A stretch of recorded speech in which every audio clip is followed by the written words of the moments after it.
Hello and welcome. I'm Susan Yockey, your host, and you are here with me today on a new day with Susan. And today I am excited to share with you um, a speaker who is got quite the story to share. Only 5 days after being married to his girlfriend, or his beautiful wife, sorry, Levi was involved in an accident that not only led to the amputation of his left hand, but also left him fighting for his life. Waking up from an induced coma, Levi was filled with immense gratitude for having a second chance at life, which he used to not only make a remarkable recovery, but excel as a musician slash singer. From his experience, Levi was inspired to share his message and now travels worldwide as a motivational speaker, influencing in places such as Canada, the US, New Zealand, and Australia. And I just want to welcome you today to the show and thank you for your time for being here with us. Hey, thank you so much, Susan. I'm happy to be on the show. So it's time well spent. So I don't mind at all. Awesome. Well, that's what it's about, making a difference, sharing our stories and the messages that we have to share. Exactly. I was kept alive for a reason, so I might as well be, fulfilling that reason. That's right. So, well, I guess let's start with tell us about your accident. What happened? So I guess I'll tell the real story. I usually tell a good bear story or shark story or something first, but I might as well start with the real story. So growing up my whole life, I have loved pyrotechnics. Ever since I was a kid, I built them.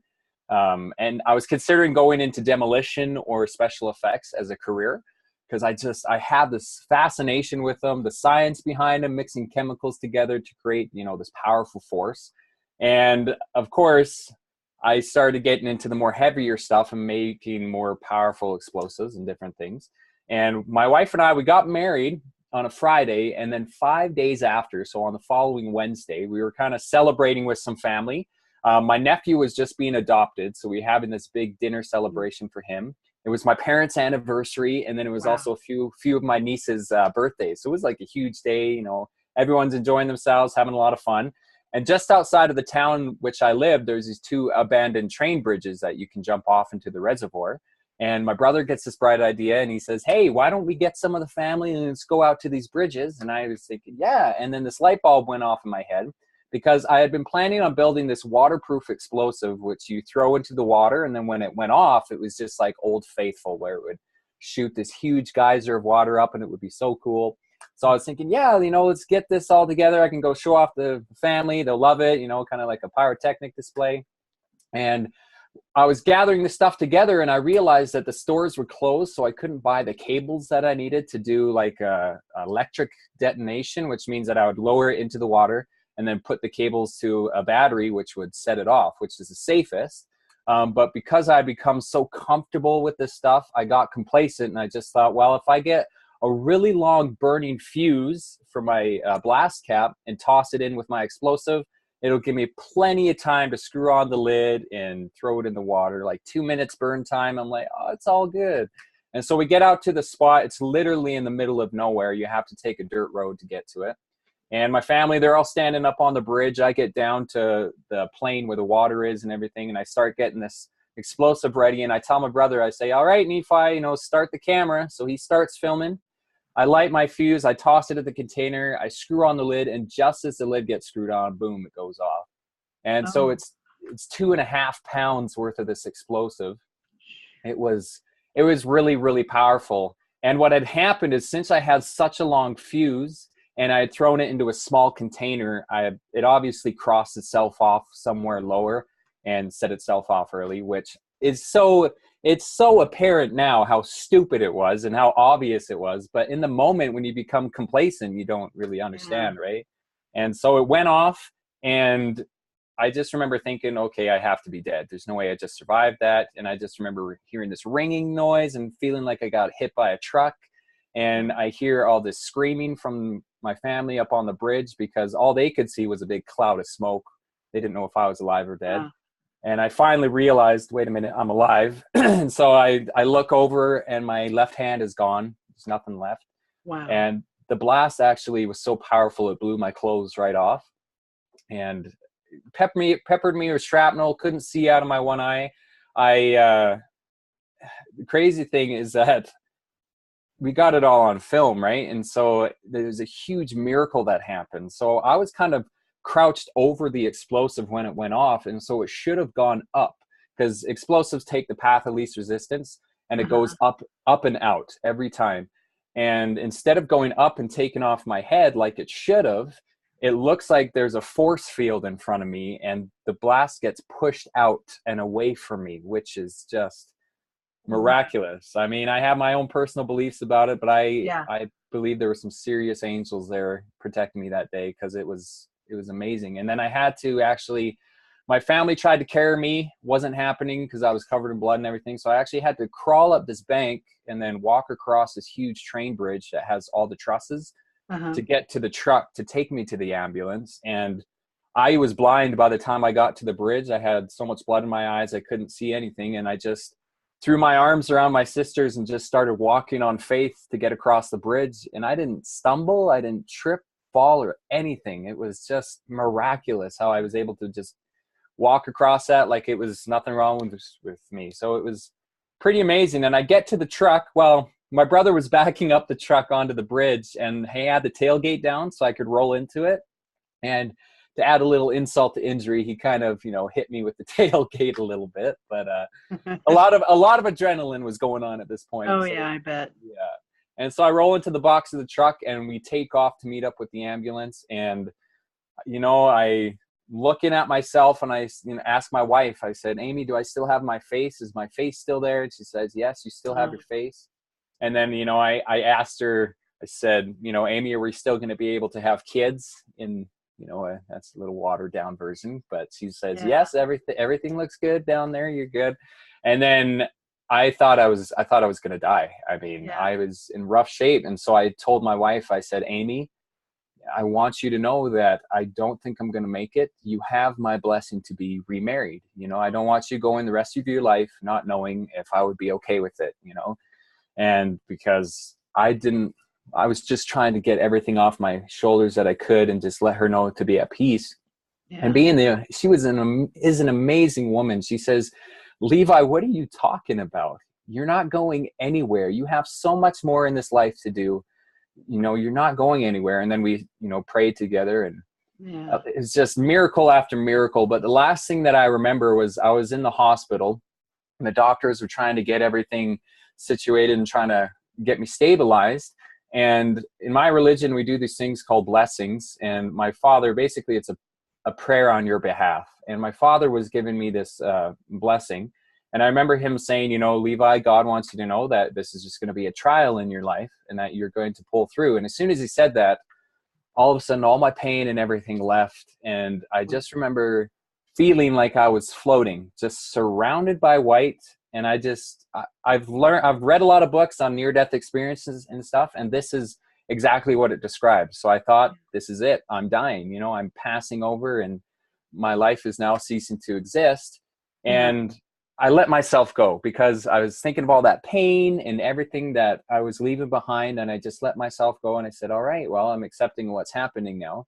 But then I started thinking about my wife, and just 5 days. And I started thinking about my family and my friends and having, thinking of them mourning at my funeral and stuff. And I said, no, this isn't what I want. And so I just started pleading, and I said, please, please, please don't let me die. Just let me go back, even if it's for 10 minutes to say my goodbyes, but please don't let me go this way. And then all of a sudden I hear my wife calling out to me, and so confused what's going on. And I open up my eye. I can't see out of my left eye now, but I open up my right eye, and I see my wife standing there smiling at me. And I was just overcome with this complete joy because I was alive. And I had a breathing tube in, so I couldn't, scream and shout, but I wanted to. I was so happy to be alive. And I mouthed to my wife, and I say, what day is it? I thought it was like the next day. And she says, well, you've been sedated for a little over a week. And I was like, wow. What? No way. And so we have this ongoing joke where I say it was the shortest week of my life, but the longest week for my for my wife. It felt Yeah. like 40 seconds to me, so I didn't know either way. But, and then I woke up and I was alive, and that's basically Wow. my story right there. But That's amazing. What a powerful story. I mean, you could just hear courage throughout the whole thing. And I was going to ask you, like, what was life like before? But it sounds like you had, have a really great life, a great family, um, and then to just, wow. yeah, That's an empowering story. it was something that was very unexpected. Because Yeah. I'm a musician, right? And I needed my hands to play guitar and piano, and I never thought in my life, okay, I'm going to be an amputee. I would always look at Yeah. amputees and be like, I don't know how they do it. I don't think I could do that if that happened to me. And the next thing I know, I lose my hand, and so Wow. it became And, my reality. and that's just it. People say, oh, I don't think that would ever happen to me. And you never know Oh yeah, what's in oh yeah. store for us, what spirit or God, whatever you want to call it, has in store for us. So, wow. And I actually, I was listening to one of your samples, Let It Go. I love that. Oh, yeah. That's a great song. Oh, Yeah, thank you so so if much. anybody wants to go listen to some of his music, just go to levistanford.com. I'll also post that on the Facebook page. But yeah, so what you became a motivational speaker out of this. Right? Did you Yeah. ever did you like ever plan that, or was that just out of this whole incident?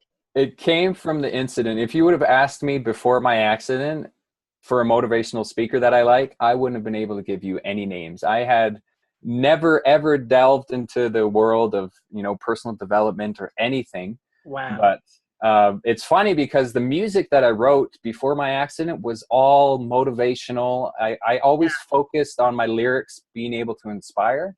And so Yeah. after my accident, I realized that I kind of was trying to be a motivational speaker, but through my music. And so I thought, Yeah. hey, why don't I pair up my music with my speeches? And so I perform my songs as part of my speeches. Oh, And wow. yeah. That's amazing. So, oh my gosh. So do you travel around the world as a musician and doing your speaking at the same time, or is it just getting started for you? So it's kind of just getting started for me because my accident was a little less than 3 years ago, and Oh my goodness. I had to take a whole year to kind of Yep. heal and get my life together. And then I spent last year getting all my promotional material and everything put together. But Yeah. I did go to Australia, New Zealand, and I spoke over there, as well as I've spoken in the States a lot, and I live in Canada, so I've spoken in Canada. But Yeah. I have been doing a lot of speaking, and I've been doing music my whole life, and so that's nothing new for me. But Yeah. it's awesome because I do travel, like, for my, I guess, title is motivational speaker, but it's always nice that I have the music in there as well, and it's kind Yeah. of always a nice treat. Yeah. Well, I wanted to, because your story is really spiritual. First off, I just want to acknowledge you for being vulnerable and sharing your message. And that's what we're going to kind of get into right now is like, what is your message while you're out there speaking? Because I know you speak about it in your music, but as a speaker, what are you saying? So my overall message is overcoming adversity, but there's so many different layers to that I have. So usually with my speeches, I have different points that I like to focus on, Uh-huh. depending on my audience. But my overall theme is being able to face adversity in a positive manner and being able to accept the situation that you're now in and be able to move on from that point and forgive yourself, or if it's a situation where you've been victimized, to forgive that other person and yourself and be able to move on, because you can't overcome adversity unless you're willing to find that acceptance for the situation that you're in now, right? And if Yeah. you just sit there playing the victim, being in denial and trying to just hope for things to go back to the way they were, then you're always going to be stuck and you're not going to be able to progress. And so Yeah. I always try to focus on a few points throughout my speeches. Yeah. So during your recovery time, I could about imagine you probably went through several spaces. Could you share? Because if your message, your overall message is adversity, I mean, you've obviously overcome quite a bit, a tragic accident, and then but then you've got that recovery period, and you always see Right. in those really good real story movies, you know, how that unfolds. So share Right. some of those spaces that you went through.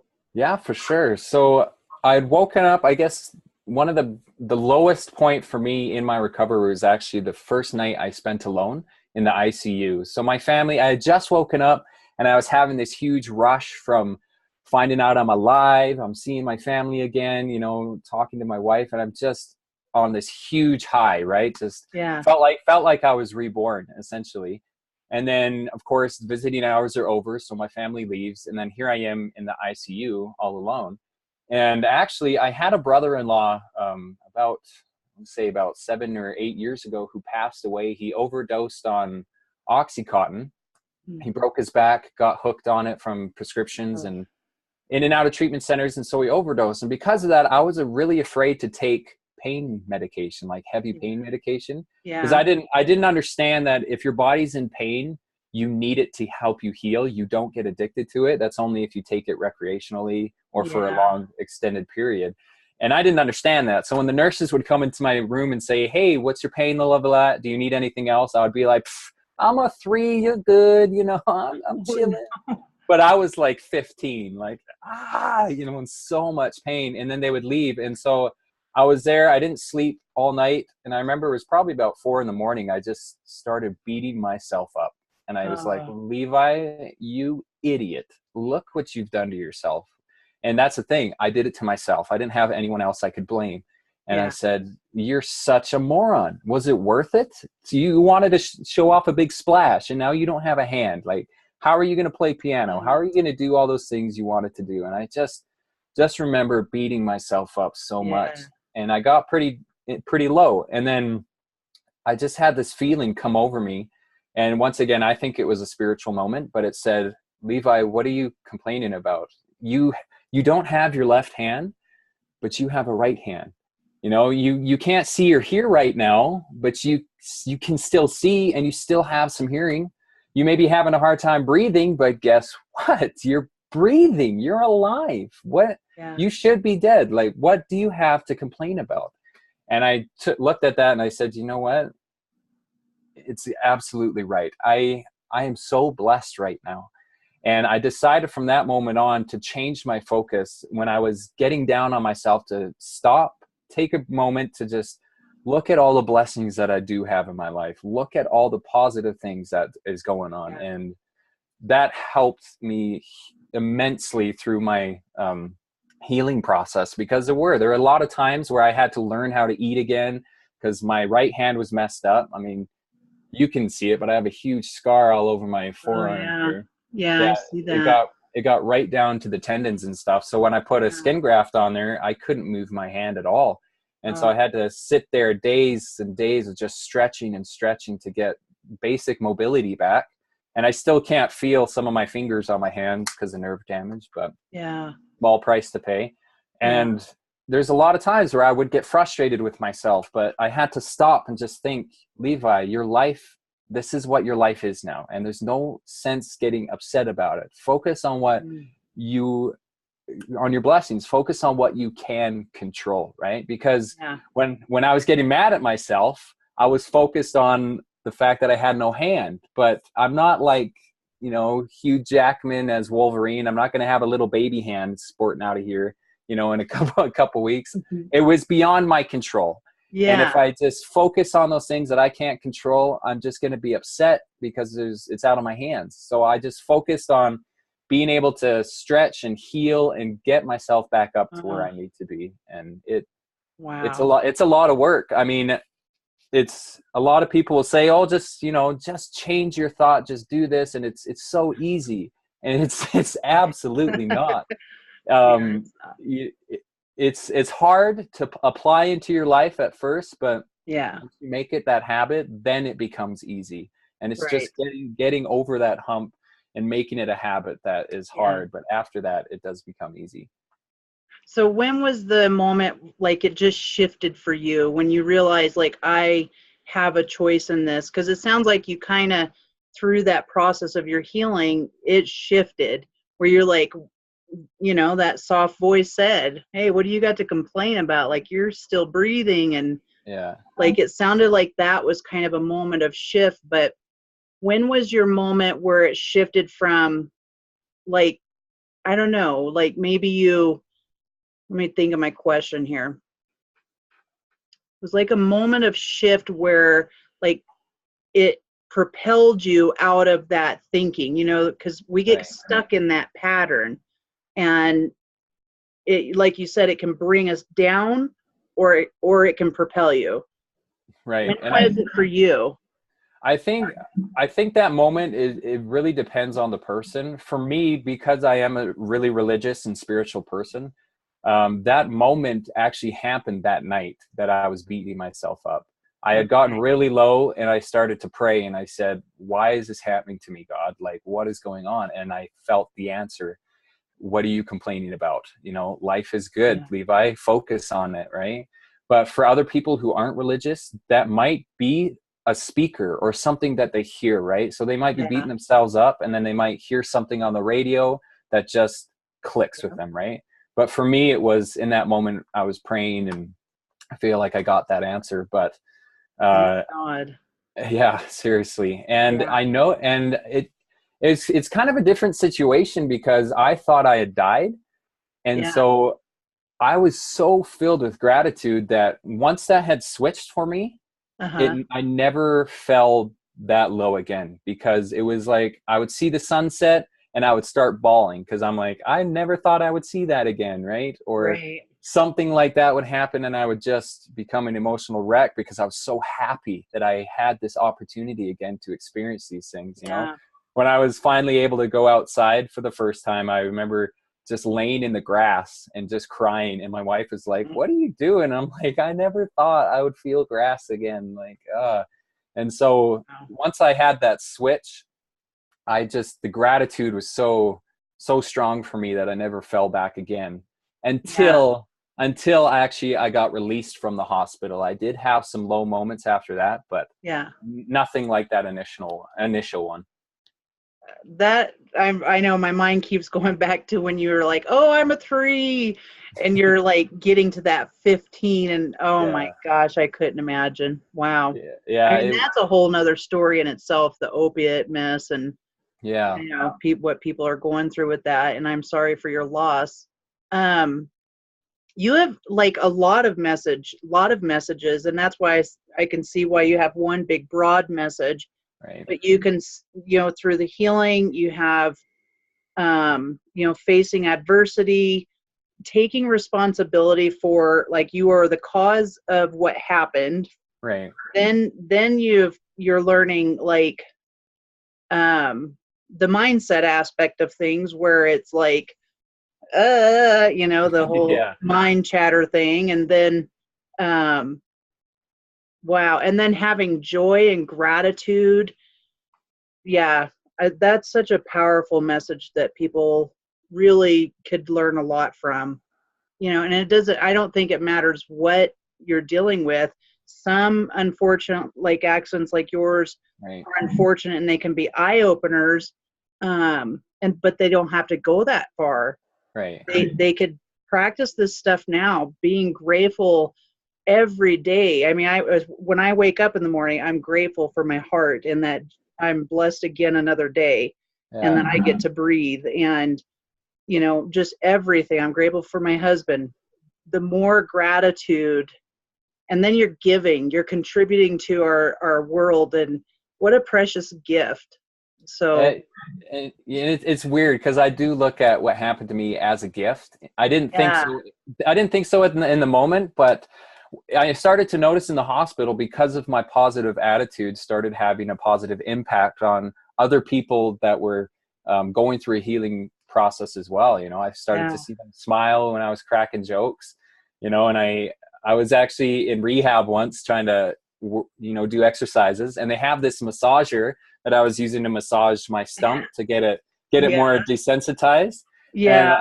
I tried packing it out. I like tried walking back to my room with it so I could like massage my back and stuff, and it fell on the floor, and the people were like, "Where are you going with that?" And I was like, I don't know what you're talking about. And I just, all the other impatients just were cracking up and laughing. And I know, Nice. and that's, how I was like, I want to help people find the joy that I feel right now Yeah. in my circumstances. And it's funny because when I had just got released from the hospital, I had a friend come up to me and he's like, "Man, I've been following your story, and I want you to know that, I totally understand where you're coming from. You see, I was in the hospital, and when I got released after 3 days, man, it felt so good."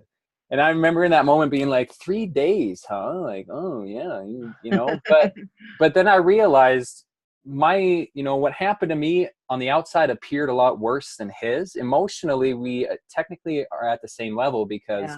his experience was the toughest thing that he had ever faced in his life, right? And Yeah. mine was the toughest thing that I had ever faced in my life. And so emotionally, we can definitely sympathize with each other, right? And that's what kind of bugs me when people try to play that martyr where they're like, "Well, you don't understand what I'm going through," and to a level we don't understand what other people are going through. But essentially, if it's the biggest thing you faced in your life, then we are Yeah. on that same level right Yeah. there. So Yeah. That's so true. Well, is there anything else that you would like to share with our listeners today that you just want? Actually, I have one more question before I go into that. yeah, for sure. Um, I was just wondering, have you thought about or considered being a coach or mentor? That I absolutely, but that for me, that is something that's probably within the next 2 or 3 years. Yeah. Right now, I just want to focus on just To speaking speak. as much as I can and Yeah. performing. And I'm actually releasing my debut album this summer, so I'm working on that right now. And then Awesome. next year I want to get a book out, and then the year after that I'm going to start looking into setting up a coaching sort of business and mindset Nice. coaching sort of Yeah. thing. But yeah, right now I love performing, and so Oh that's why yeah. I love motivational speaking, because that way I still make an influence, but I get to perform and do my music as well and get everyone psyched up. And I just love high energy. Yeah. The So next Tony Robbins, except for the only thing different is you're a singer, he's not. At least I don't think he is. well, I don't know what that voice he's got. I mean, I don't know what his Yeah, I don't singing know. would sound He like. has a great motivational voice. Oh yeah, no, well, Awesome. yeah, I love one of his quotes actually that he talks about pain. I don't know if you've heard it before, but he says that pain is inevitable, but Yeah. suffering is optional, right? And that's kind Yes, of I have. my mantra. Oh, Yeah, I know. so good. I absolutely love Tony Robbins. He's got yeah. Yeah, He was my inspiration this past couple of years in deciding to take my coaching to the next level. So, that's awesome. yeah. Well, I just want to acknowledge you for just being a voice for people in understanding how to overcome adversity and getting that they have the power to overcome the mindset Right. through. I mean, if they can just see what they're dealing with is probably a lot smaller than, or maybe bigger. I mean, it doesn't matter, like you said, Right. but I just acknowledge you for being out there and getting your story heard and making a difference in the world. Well, thank you so much. That really means a lot.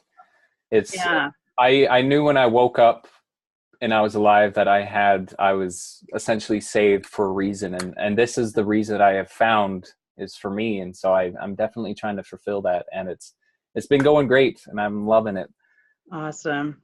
Yeah. And one of the things I wanted to point out too is that um, not a lot of men um, are vulnerable and will take the time to access, their own self-love or healing and go through that process. So I think it's really great that you're coming forward like that, because it's a beautiful process to see a man go through. and get to that balance of the femininity side while they're Right. also being a man. So it just really takes something to be that, that Be kind that. of person. Well, exactly. Well, it's so funny because, men are conditioned growing up in society to always be Yep. tough, never Yep. cry, never show weakness, sort of thing. And so to show these emotions is emasculating, right? And a lot of guys don't want to be emasculated and viewed as some, Yep. floundering person. And I say that's bull crap. Honestly, if you can't get in touch with your emotions, if you can't, learn to face these emotions and move Yeah. on from them, then you can't progress. And there's so many times where I see them refusing to go down there to, acknowledge the dark and get emotional and get, sensitive, but you can't progress and you can't move on Yeah. unless you do. Right. And Yeah. so, Well, I think that takes a lot of courage for a man, for yeah, sure. exactly. Yeah. Yeah. And Well, when a lot of courage for anybody really, but yeah, yeah. definitely. All right. So, is there anything that you want to leave the listeners with before we go today? Yeah, for sure. I suggest, if you haven't already, your listeners, anybody needs to read the book by Viktor Frankl, Man's Search for Meaning. I don't know if you've ever read it I before. haven't heard that one. It's an amazing book. So it's kind of what I go off for when I'm addressing my speeches. He's a German psychologist, and he was in the Nazi concentration camp during World War II, and he talks about that experience from a psychologist's point of view and what's going on mentally. Oh, Because I've always growing up hearing about the Holocaust and stuff, I was always thinking, why didn't they just rise up? Why didn't they just band yeah. together and get out? And there's all this stuff that didn't make sense to me. And he explains it perfectly, because Yeah. they were always waiting and thinking that tomorrow the war would be over and they'd be free. And they were always that hope. But he talks about, my favorite thing that he talks about in that book is, and get this is how horrible his situation was. He had a bunkmate that was next to him who was having a really bad nightmare, like he was tossing and turning. And rather than wake him up, he said, you know what? It's actually better to have him sleep and go through this nightmare than to wake him to the reality that we're in right now, because it was that bad. He's getting tortured and starved. Yeah. But he said this, I'm going to hopefully not butcher the quote, but he says, everyone can have everything stripped away from them, taken away from them. But the one thing, the last of human freedoms, is to choose one's own attitude, no matter what circumstances you're facing. Wow. And so for people who always come to me and say, Levi, you always say to choose your attitude and stuff, but you don't understand. Like, so-and-so in my family passed away and blah, blah, blah. And it's hard. It's super, super hard. But I'm not saying blanket up, make it, ignore the problems, because our body's natural reaction and response is that anger, is that fear, is that sadness, right? Yeah. But you can choose to move on from that, and you can choose to overcome, and that choice is entirely yours, which a lot of people refuse to acknowledge. They want to remain in that victim mentality. Yeah. And until you recognize that the only reason why you're stuck is because of you, then you're not going to get anywhere. And you can't, and you can't sit there and say, why isn't my life getting better? And if it's not, it's time to look at what you're doing instead of trying to blame it on everything else, which is very hard to do, but it's essential if you want to overcome. It's right. Yeah. Yeah. Awesome. Well, I want to thank you, Levi, for your time again, and thank you for sharing your message. And I look forward to hearing some more of your music. And if anybody is interested, which I'm sure they will be, who wouldn't want to connect with you, Levi? Well, thank you so much. Especially, you got to go listen to those songs on his website. It's levistanford.com. And I'm sure you could probably find him on Facebook as well. Yeah, I got all my I have a YouTube channel that has all my awesome. Well, most of my music on there, but I do have to give a discretion, because a lot of people say, well, what genre of music do you do? And I'm a weird artist in the sense that I don't stick to one genre. I love all musics, and I listen to Yeah. all genre of music. And so my CD or my album has me doing hop, I don't even know what that is, hip hop and rap to pop music. I have acoustic songs on there. I have rock songs on there. So you're gonna get everything across the spectrum of genre. But Nice. essentially, it's me at the core, and it's all motivational stuff. And I actually do have a song that I don't have online, but I will in my album, that's called "A Good Day Is Every Day We're Alive." You know, you were talking about Yeah. you wake up in the morning and you just feel blessed to be having Yeah. that beating heart, and so it talks about that. But Oh, nice. Well, good. I so look forward to hearing your new album come out. That'll be yeah, awesome. I will definitely let you know when it's out, send you a copy. Okay. And Awesome. Do you have an idea of like a time frame? Will it be 2018 or? yeah, I'm shooting for August 24th of this year. All So right. All right. that's I'm when holding you in prayer. All it's on my right. it's on my birthday, so it would be a great birthday present Oh, if you guys cool. got Okay. my album. So Awesome. Well, thank you again, Levi, and you have a great rest of your weekend. And for those listeners out there, I hope you enjoyed today's interview. I know I'm inspired. Would love to get your feedback. Would love to hear excellent comments. Keep bringing them in and share your ideas. And if you have an inspirational story you'd like to share as well,